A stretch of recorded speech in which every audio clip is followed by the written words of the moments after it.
اعوذ باللہ من الشیطان الرجیم بسم اللہ الرحمن الرحیم اللہم صلی علی محمد وآل محمد۔ مومنین مسلمین لوگ پوچھتے رہتے ہیں کہ ہماری دعائیں قبول نہیں ہوتی۔ آؤ ہم آپ کو نسخہ دینا چاہتے ہیں۔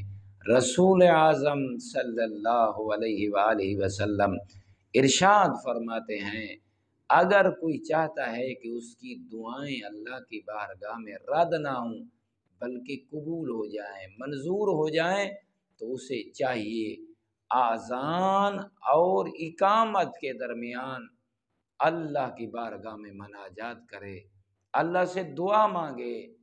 جو شخص آذان ہونے کے بعد اقامت کہے جانے سے پہلے جو دعا مانگتا ہے اللہ رب العزت اس کی دعا کو قبول بھی فرماتا ہے اور منظور بھی فرماتا ہے۔